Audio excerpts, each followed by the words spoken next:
Let's listen in to George Lindell. He was driving one of the cars involved in the collision that brought down those power poles. He tells the story in a way that no one else can. I was just minding my own business. Bam! Hit me hard right from the back. I was glued to my seat. I was like, whoa! I could see the car in front of me. I was about to hit him, so I kind of veered off this way. As I veered off this way, the guy who hit me veered off that other way, and he hit the curb, flipped over, rolled over, run into the electrical pole, and I didn't know he hit the pole. All of a sudden, I kind of stopped, and I was like, whoa! And the wires come down, boom, and then arc, bam, that fire was coming everywhere. It was arcing, sparking, blowing up. I saw one arc go from the corner of my van up to the car behind me. It was like a big rainbow, boom, and it was coming up, boom, boom, and I was like, gee! So I opened up my door, I didn't touch no metal, and as I come up, I started to touch the top, and a little spark jumped out. I was like, whoa! I stepped out the rest of the way. Lucky I didn't get burned more. So, crazy? Oh, it was crazy, dude. I was just sitting there and I was like, oh! Reality hits you hard, bro. That is poetic. Reality hits you hard, bro. I felt like Chris Farley had come back to life. That was amazing. That was like a bit off of Saturday Night Live. I want to hear him describe just an average day, because I have a feeling that everything's exciting. Do you have an hour? I mean, that was amazing. I think I want to have a beer with George Lindell. I would love that. George, you're invited fun. here anytime. We'll share a beer right on the set. All right.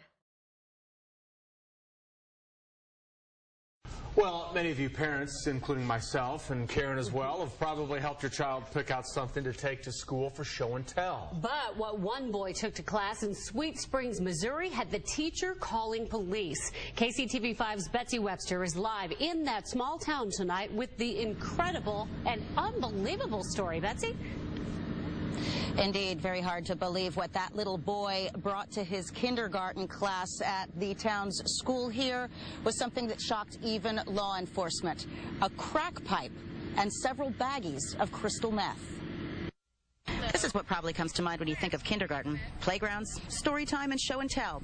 So when residents found out what one 6-year-old brought to show and tell, their jaws dropped. I hate to see the little kid had to grow up in a situation in that way. It's really just sad.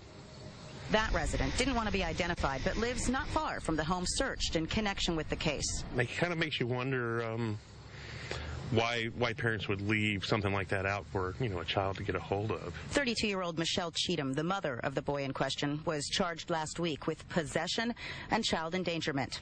A source close to the investigation told me Cheatham's drug activity began after her husband died in a car wreck 7 months ago, leaving her with a sizable military pension.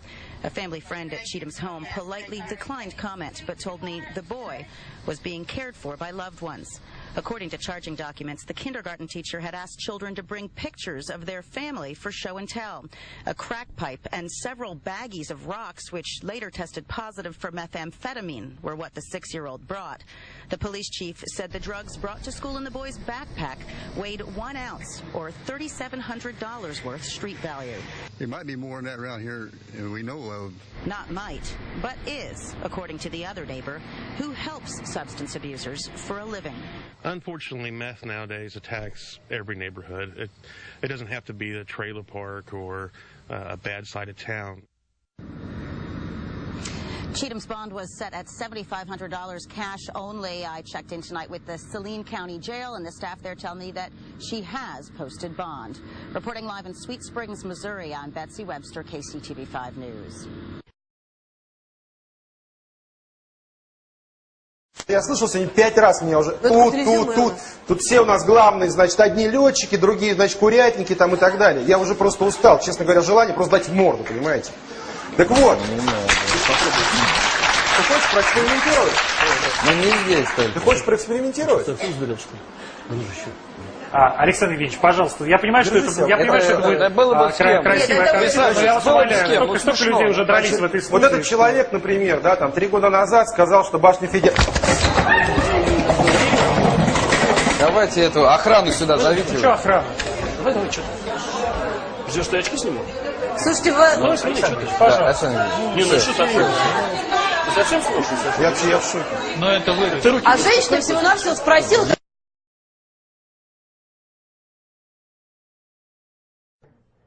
enhancement pills or body oil or DVDs or anything. So. But that is what Connor Wellahan got in the mail instead of the new barrel he had ordered for his paintball gun. It wasn't like I ordered a brush and I got a comb. It was he ordered a barrel for a paintball gun and he got nail enhancement stuff in the mail. So, a 14-year-old kid. Inside the package, a DVD for men only, boxes of Viagra, and performance-enhancing oils. First, it was like, I guess it was embarrassing because I was opening up in front of my mom, you know, and then my brother was also standing right next to me. Connor ordered the barrel online from the site paintball.com, which is believed to be based in Vancouver, Washington. The package seems completely legitimate. The Wellahan's name and paintball.com both on it. There was no packing slip in the box. There were just these items and a bag with somebody else's name on it. The label on that bag says shipped to Tokyo. So when you connect the dots, I got this. And some guy in, Tokyo has my barrel.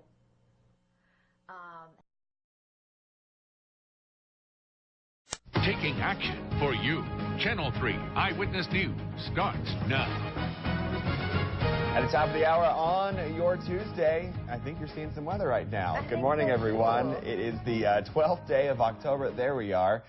Sorry about that. Don't know what's going on with weather and things like that, but we're here. Yeah, and you'll be seeing the weather again shortly. A little less cluttered, I think. Yes, exactly. All right, but first, let's get you some news this morning. Just before 9 p.m. last night, 9 vehicles were involved in an accident on I-15 near the Chubbuck Road underpass. A loading ramp fell off of a flatbed trailer headed northbound on I-15. I'm sorry.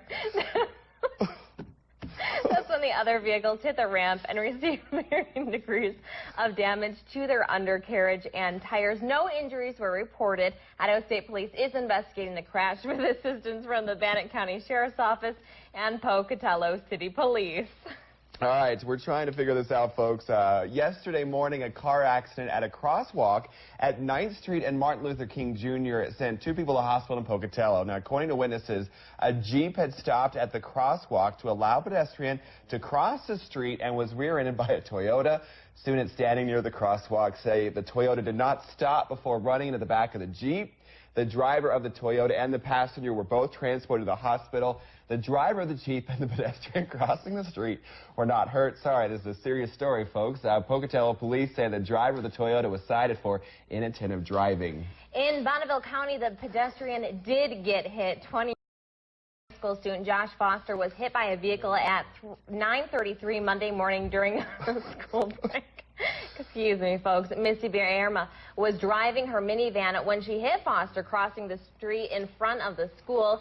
His head reportedly broke the windshield. He was conscious and breathing, but had a road rash and cuts on his arm.